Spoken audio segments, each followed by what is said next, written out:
वसुधैव कुटुंबकम, भारत का आदर्श वाक्य, जिसे भारतीय संसद के प्रवेश कक्ष में भी अंकित किया गया है, जिसके अनुसार सारी धरती एक परिवार है और हम सब परिवार के सदस्य हैं, एक दूसरे के दर्द में एक दूसरे के सहायक हैं। लेकिन आज की ऐसी भावना मुझे कम ही दिखाई देती है, जिसका कारण कह सकते हैं कि हमारे अपने उद्देश्य, अपने कारण। आज की कहानी भी जो मैं वर्णन करने जा रही हूँ ऐसी ही कहानी है, जिसे आईसीएसई बोर्ड ने, ठीक है, माध्यमिक शिक्षा परिषद यानी कि आप कह सकते हैं आईसीएसई बोर्ड ने 11वीं कक्षा में से पाठ्यक्रम में से हटा दिया है। क्या कहा गया है? भारतीय माध्यमिक शिक्षा परिषद ने कहा है कि इसे विशेष अधिकारियों के द्वारा आपत्ति के बाद हटाया गया है। ठीक है, मेरे हिसाब से इसमें सरकारी सिस्टम पर व्यंग्य किया गया है, इसीलिए ये हटा दी गई है। ये व्यंग्यात्मक लघु कथा है जिसे मैं वर्णन करने जा रही हूँ। रात को, जिसका शीर्षक है जामुन का पेड़, रात को बड़े जोर का अंदर चला। सेक्रेटरीट के लॉन में जामुन का एक पेड़ गिर पड़ा। सुबह जब माली ने देखा तो उसे मालूम हुआ कि पेड़ के नीचे एक आदमी दबा पड़ा है। माली दौड़ा दौड़ा चपरासी के पास गया, चपरासी दौड़ा दौड़ा क्लर्क के पास गया और क्लर्क दौड़ा दौड़ा सुपरिटेंडेंट के पास गया और सुपरिटेंडेंट दौड़ा दौड़ा बाहर लॉन में आया। मिनटों में ही गिरे हुए पेड़ के पास चारों तरफ लोग इकट्ठे हो गए। बेचारा जामुन का पेड़ कितना फलदार था, एक क्लर्क बोला।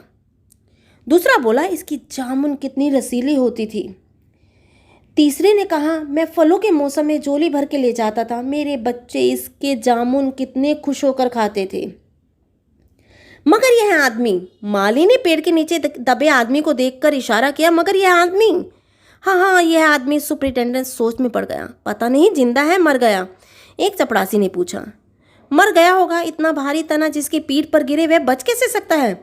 दूसरा चपरासी बोला यही शब्द, नहीं मैं जिंदा हूँ। दबे हुए आदमी ने बहुत मुश्किल कराते हुए कहा, जिंदा है? क्लर्क ने हैरानी से कहा, पेड़ को हटाकर इसे निकाल लेना चाहिए। माली ने इशारा किया और यह मशवरा दिया, मुश्किल मालूम होता है। एक काहिल और मोटा चपरासी बोला, पेड़ का तना बहुत भारी और वजनी है।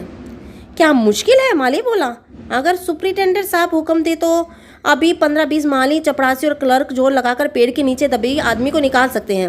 माली ठीक कहता है। बहुत से क्लर्क एक साथ बोल पड़े, लगाओ जोर, हम तैयार हैं, हम इस आदमी को निकाल लेंगे। एकदम बहुत से लोग पेड़ को काटने पर तैयार हो गए। ठहरो, सुपरिटेंडेंट बोला, मैं अंडर सेक्रेटरी से बात कराता हूँ। सुपरिटेंडेंट अंडर सेक्रेटरी के पास गया, अंडर सेक्रेटरी डिप्टी सेक्रेटरी के पास गया, डिप्टी सेक्रेटरी ज्वाइंट सेक्रेटरी के पास गया, ज्वाइंट सेक्रेटरी चीफ सेक्रेटरी के पास गया, चीफ सेक्रेटरी ने ज्वाइंट सेक्रेटरी से कुछ कहा, ज्वाइंट सेक्रेटरी ने डिप्टी सेक्रेटरी से कहा, डिप्टी सेक्रेटरी ने फिर अंडर सेक्रेटरी से कहा। फाइल चलती रही। इसी में आधा दिन गुजर गया। दोपहर को खाने पर दबे हुए आदमी के इर्द गिर्द बहुत भीड़ लग गई। लोग तरह तरह की बातें कर रहे थे। कुछ मनचले क्लर्कों ने मामले को अपने हाथ में लेना चाहा। वह हुकूमत के फैसले का इंतजार किए बगैर पेड़ को खुद हटाने की तैयारी कर रहे थे। इतने में सुपरिटेंडेंट फाइल लिए भागा आया, बोला, हम लोग खुद से इस पेड़ को यहाँ से नहीं हटा सकते, हम लोग वाणिज्य विभाग के कर्मचारी हैं और यह पेड़ का मामला है। पेड़ तो कृषि विभाग के तहत आता है, इसीलिए इस फाइल को तो अर्जेंट मांग करके कृषि विभाग को भेजना हूँ, वहाँ से जवाब आते इसको हटा दिया जाएगा। दूसरे दिन कृषि विभाग से जवाब आया कि पेड़ हटाने की जिम्मेदारी तो वाणिज्य विभाग की है। यह जवाब पढ़कर वाणिज्य विभाग को गुस्सा आ गया। उन्होंने फौरन लिखा कि पेड़ को हटवाने या ना हटवाने की जिम्मेदारी तो कृषि विभाग की है, वाणिज्य विभाग के इस मामले से कोई ताल्लुक ही नहीं है। दूसरे दिन भी फाइल चलती रही। शाम को जवाब आया गया, हम इस मामले में हार्टिकल्चर विभाग के सुपुर्द कर सकते हैं, क्योंकि यह फलदार पेड़ का मामला है और कृषि विभाग सिर्फ अनाज और खेती बाड़ी के मामलों में फैसला करने का हक रखता है। जामुन का पेड़ तो एक फलदार पेड़ है, इसलिए पेड़ हार्टिकल्चर विभाग के अधिकारी क्षेत्र में आता है। रात को माली ने दबे आदमी को दाल भात खिलाया। हालांकि लॉन के चारों तरफ पुलिस का पहरा था। कहीं लोग कानून को अपने हाथ में लेकर पेड़ को खुद हटाने की कोशिश ना कर लें, इसलिए पुलिस को लगा दिया गया। मगर एक पुलिस कांस्टेबल को रहम आ गया और उसने माली को दबे हुए आदमी को खाना खिलाने की इजाज़त दे दी। माली ने दबे हुए आदमी से कहा, तुम्हारी फाइल चल रही है, उम्मीद है कल तक फैसला हो जाएगा। दबा हुआ आदमी कुछ न बोला। माली ने पेड़ के तने को गौर से देखकर कहा, अच्छा है, तना तुम्हारे कूल्हे पर गिरा, अगर कमर पर गिर जाता तो रीढ़ की हड्डी टूट जाती। दबा हुआ आदमी फिर से कुछ ना बोला। माली ने फिर कहा, तुम्हारा यहाँ कोई वारिस हो तो मुझे अपना आता पता बताओ, मैं उन्हें बता देता हूँ। मैं ऐसा करता हूँ। लेकिन वह बोला, मैं लावारिस हूँ। माली अफसोस जाहिर करता हुआ वहाँ से हट गया। तीसरे दिन हार्टिकल्चर विभाग ने जवाब आ गया। बड़ा कड़ा जवाब लिया था, काफ़ी आलोचना के साथ। उसने हार्टिकल्चर विभाग के सेक्रेटरी साहित्यिक मिजाज का आदमी मालूम हुआ था। ठीक है, हार्टिकल्चर विभाग का जो सेक्रेटरी था वो साहित्यिक मिजाज का आदमी था। उसने लिखा था, हैरत है इस समय जब पेड़ उगाओ स्कीम बड़े पैमाने पर चल रही है, हमारे मुल्क में ऐसे सरकारी अफसर मौजूद है जो पेड़ काटने की सलाह दे रहे हैं, वह भी एक फलदार पेड़, और वो भी जामुन का पेड़ जिसके फल तो जनता बड़े चाव से खाती है। हमारा विभाग किसी भी हालत में इस फलदार पेड़ को काटने की इजाजत नहीं दे सकता। अब क्या किया जाए? एक मनचले ने कहा, अगर पेड़ नहीं काट सकते तो इस आदमी को काट कर निकाल लेते हैं। ये देखिए, उस आदमी ने इशारे से बताया, अगर उस आदमी के बीच में से क्या किया जाए, यानी धड़ की जगह से काट दिया जाए, तो आधा आदमी इधर से निकल आएगा और आधा आदमी उधर से बाहर आ जाएगा और पेड़ भी वहीं का वहीं रहेगा। मगर इस तरह तो मैं मर जाऊंगा, दबे आदमी ने एतराज़ किया। यह भी ठीक कहता है, एक क्लर्क बोला। आदमी को काटने का नायाब तरीका पेश करने वाला मैं जो था वो एक पुख्ता दलील पेश की। आप जानते नहीं है कि आजकल प्लास्टिक सर्जरी के जरिए धड़ की जगह से इस आदमी के फिर से धड़ को जो शरीर को जोड़ा जा सकता है। अब फाइल को मेडिकल डिपार्टमेंट भेज दिया गया। मेडिकल डिपार्टमेंट ने फ़ौरन इस पर एक्शन लिया और जिस दिन फाइल मिली उस दिन विभाग के सबसे काबिल प्लास्टिक सर्जन को जांच के लिए मौके पर भेज दिया गया। सर्जन ने दबे हुए आदमी को अच्छी तरह टटोल कर उसकी सेहत देखकर क्या कहा, खून का दबाव, सांस की गति, दिल के और फेफड़ों की जांच करके रिपोर्ट भेज दी। इस आदमी का प्लास्टिक ऑपरेशन हो सकता है और ऑपरेशन कामयाब हो जाएगा, ठीक है, मगर आदमी मर जाएगा। लिहाजा ये सुझाव भी रद्द करना पड़ा। रात को माली ने दबे हुए आदमी को मुंह में खिचड़ी डालते हुए बताया, अब मामला ऊपर चला गया है। सुना है सेक्रेटरिएट के सारे सेक्रेटरियों की मीटिंग होगी, उसमें तुम्हारा केस रखा जाएगा। उम्मीद है सब कुछ ठीक हो जाएगा। दबा आदमी एक आहा भर के आहिस्ते से बोला, हमने माना कि तगाफुल ना करेंगे, लेकिन खाक हो जाएंगे हम तुमको खबर होने तक। माली ने अचंभे से मुंह में उंगली दबाई, हैरत में बोला, क्या तुम शायर हो? दबे हुए आदमी ने आहिस्ता से सर हिला दिया।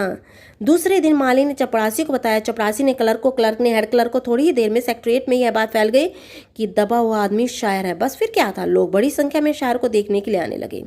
इसकी खबर शहर में फैल गई और शाम तक मोहल्ले में शायर जमा होने शुरू हो गए। सेक्रेटरिएट का लॉन भांति भांति के शहरों से भर गया। सेक्रेटरिएट के कई क्लर्क और अंडर सेक्रेटरिएट जिनके अदब और शायर से लगाव था रुक गए। कुछ शायर दबे हुए आदमी को अपनी गज़लें सुनाने लगे। कई क्लर्क अपनी गज़लों पर उसकी सलाह मशवरा मांगने लगे। जब यह पता चला कि दबा हुआ आदमी शायर है तो सेक्रेटरिएट के सब कमेटी ने फैसला किया, चूंकि दबा हुआ आदमी एक शायर है, लिहाजा इस फाइल का ताल्लुक ना तो कृषि विभाग से है और ना ही हार्टिकल्चर विभाग से, बल्कि सिर्फ संस्कृति विभाग से है। अब संस्कृति विभाग की गुजारिश की गई कि वह जल्द से जल्द इस मामले में फैसला करें और इस बदनसीब शायर को इस पेड़ के नीचे से रिहाई दिलवा दें। फाइल संस्कृति विभाग के अलग अलग सेक्शन में होती साहित्यिक आदमी के सचिव के पास पहुंची। बेचारा सचिव उसी वक्त अपनी गाड़ी में सवार होकर सेक्रेटरिएट पहुंचा और दबे हुए आदमी से इंटरव्यू होने लगा। तुम शायर हो? उसने पूछा। जी हाँ, दबे हुए आदमी ने जवाब दिया। क्या तकल्लुस रखते हो? अवश्य। सचिव जोर से चीखा, क्या तुम वही हो जिसका मजमूआ एक कलाम ए अक्स के फूल हाल में ही प्रकाशित हुए हैं? दबे हुए शायर ने इस बात पर सिर हिला दिया। क्या तुम हमारी अकादमी के मेंबर हो? सचिव ने पूछा। नहीं, हैरत है। सचिव जोर से चीखा, इतना बड़ा शायर, अवस के फूल का लेखक और हमारी अकादमी का मेंबर नहीं? उफ उफ, कैसी गलती हो गई हमसे। कितना बड़ा शायर और कैसी गुमनामी के अंधेरे में जिया रहा है। गुमनामी के अंधेरे में नहीं, बल्कि एक पेड़ के नीचे दबा हुआ है। भगवान के लिए मुझे इस पेड़ के नीचे निकालिए, पेड़ के नीचे से निकालिए। अभी बंदोबस्त करता हूँ, सचिव फौरन बोला और फौरन जाकर उसने विभाग की रिपोर्ट में पेश की। दूसरे दिन सचिव विभाग भागा भागा शायर के पास आया और बोला, मुबारक हो, मिठाई खिलाओ, हमारी सरकारी अकादमी ने तुम्हें अपना साहित्य समिति का सदस्य चुन लिया है। ये लो ऑर्डर की कॉपी, मगर मुझे इस पेड़ के नीचे से तो निकालो। दबे हुए आदमी ने कराहते हुए कहा। मुश्किल से चल रही थी उसकी सांस। उसकी आंखों में मालूम होता कि वह बहुत कष्ट में है। ये हम नहीं कर सकते, सचिव ने कहा। जो हम कर सकते थे हमने कर दिया, बल्कि हम तो यहाँ तक कर सकते हैं कि अगर तुम मर जाओ तो तुम्हारी बीवी को पेंशन दिला सकते हैं। अगर तुम आवेदन दो तो हम ये भी कर सकते हैं। मैं अभी जिंदा हूँ, शायर रुक रुक कर बोला, मुझे जिंदा रखो। मुसीबत यह है कि सरकारी आदमी का सचिव हाथ मलते हुए बोला, हमारा विभाग सिर्फ संस्कृति में ताल्लुक़ रखता है। आपके लिए हमारे वन विभाग को लिख दिया है, अर्जेंट लिखा है। शाम को माली ने आकर दबे आदमी को बताया कि कल वन विभाग के अधिकारी आकर इस पेड़ को काट देंगे और तुम्हारी जान बच जाएगी। माली बहुत खुश था। हालांकि दबे हुए आदमी की सेहत जवाब दे रही थी, मगर वह किसी न किसी तरह अपनी जिंदगी के लिए लड़े जा रहा था। कल तक सुबह तक किसी न किसी तरह उसे जिंदा रहना था। दूसरे दिन जब वन विभाग के आदमी आरी कुल्हाड़ी लेकर पहुंचे तो उन्होंने पेड़ काटने से रोक दिया गया। मालूम हुआ कि विदेश मंत्रालय से हुक्म आया है कि इस पेड़ को ना काटा जाए। वजह यह थी कि इस पेड़ को 10 साल पहले पिटोनिया के प्रधानमंत्री सेक्रेटरीट के लॉन में लगा कर गए थे। अब यह पेड़ अगर कट गया तो इस बात का पूरा अंदेशा था कि पिटोनिया सरकार से हमारे संबंध बिगड़ जाएंगे। मगर एक आदमी की जान का सवाल है, एक क्लर्क गुस्से में चिल्लाया। दूसरी तरफ दो हुकूमतों के ताल्लुकात का सवाल है, एक और क्लर्क चिल्लाया। और यह भी तो समझ लो कि पिटोनिया सरकार हमारी सरकार की कितनी मदद करती है। हम एक देश की दो देशों की दोस्ती के खातिर एक आदमी की जिंदगी को कुर्बान नहीं कर सकते। शहर को मर जाना चाहिए। बिल्कुल, अंडर सेक्रेटरी ने सुप्रिंटेंडेंट को बताया। आज सुबह प्रधानमंत्री दौरे से वापस आ गए हैं। आज 4 बजे विदेश मंत्रालय इस पेड़ की फाइल उनके सामने पेश करेंगे। वो जो फैसला देंगे वही सबको मंजूर होगा।